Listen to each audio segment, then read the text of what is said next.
guys, welcome to another episode of Calc Academy. Wait, sorry I'm late. I was in the bathroom. That's okay, that reminds me of an email we just got. We just got a letter. We just got a letter. We just got a letter. Wonder who it's from. Dear Calc Academy, I can't. My school's bathroom only has 4 stalls. Of those, 1 is broken and the 3 other ones never seem to be available. Every day I wait in line, patiently respecting the other black bears this time. But by the time it's my turn, teachers are yelling for us to go back to class. And before I know it, I have to turn around. School's open from 8:20 to 3:25, and I can't go during calculus because that's my favorite class. Also, after about 150 people use the bathroom, the toilets straight up break, and they don't get fixed until the next day. Time for class! With 100 more students next year, how am I ever going to relieve myself? With urgency, needtop.sh at mysummitps.org. Wow, that's unfortunate. But it sounds like we can use math to solve it. You're right! Let's go over to our headquarters where all of our other fellow researchers are helping people just like you with their math problems. Okay. Well, it seems to me that the best time to use the bathroom is during lunch at 12:30 because you don't want to miss a second of your education. Luckily, members of our research team have already used their cognitive skills and informed us that the function of the rate at which people enter Need-to-Pee school's bathroom is x over 2 times sine of 2x squared plus 2 plus 4 dx.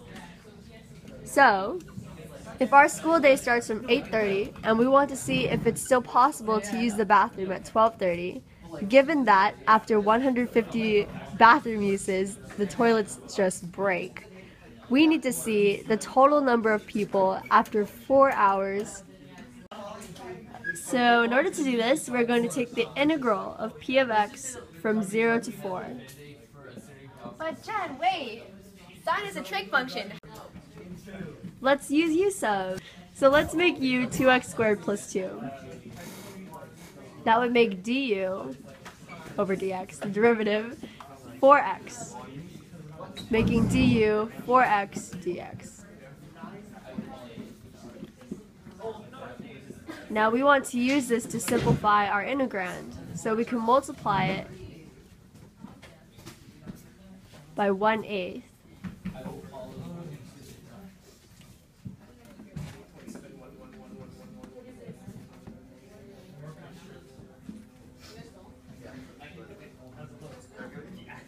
So now 1/8 du becomes x over 2 dx. So now we're ready to plug in our simplified integrand and integrate. But wait, Jen, what about our bounds? Oh, you're right! Because it's a definite integral, we need to change our bounds when we use u substitution. So we can plug in our previous bounds of 0 and 4 into u. This will get us 34 as our upper bound and 2 as our lower bound. Let's write our new and simplified integral. Let's integrate. So the integral of sine is negative cosine, and we can plug in our 2x squared plus 2. And the integral of 4 is 4x. And this we're going to evaluate from 2 to 34.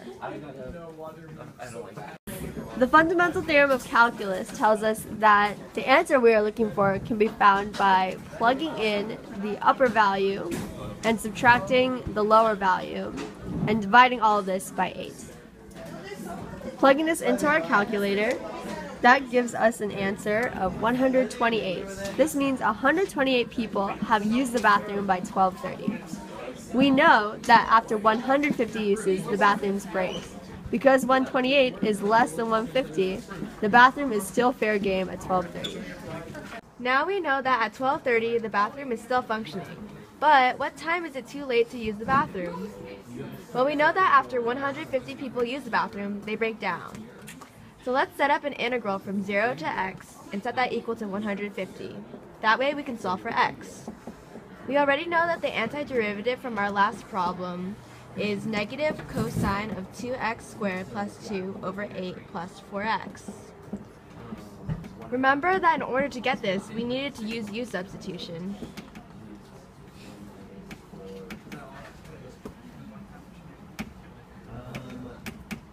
But wait, Esther, what does that mean for our bounds? Well, Jen, now we plug in 0 and x to find our new bounds. This will give us 2 for the lower bound and 2x squared plus 2 for the upper bound.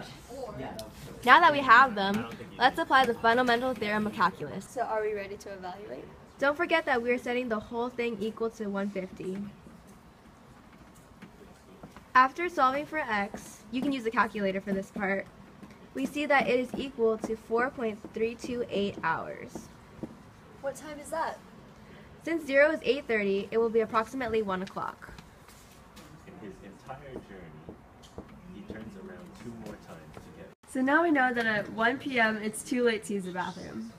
What then is the best time to use it? Notice that our function is the rate at which people enter the bathroom, but it is always positive, so the number of people using the bathroom is always increasing.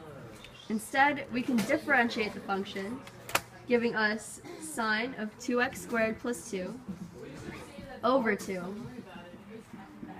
plus 2x squared times cosine of 2x squared plus 2.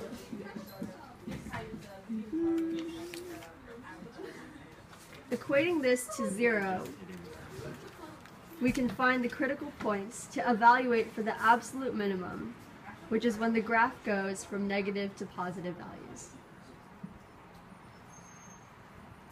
But what about the endpoints? Oh, you're right. We need to evaluate the endpoints as well, which is at 0 and 4.328, which is when the bathrooms would have broken into.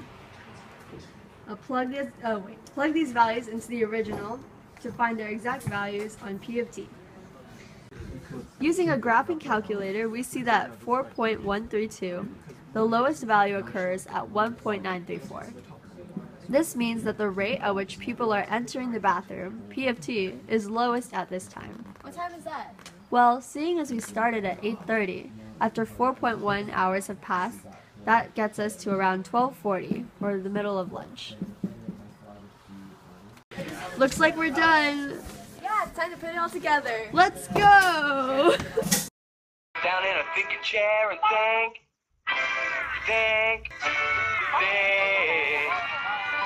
So what did we learn? Well, we know that the bathrooms are still working at 12:30. We also know that the bathrooms stop working at 1. Lastly, we found that the rate of people going to the bathroom is slowest at 12:40. Now, let's put it all together. So need to pee. The best time to pee is at 12:40, when the bathrooms are not only functional, but it's at its minimum rate of usage. Good luck! Wow, we did it! Yeah, because when we use our mind, And take a step at a time? we can do anything! That we wanna do. Hey, bye. See you later.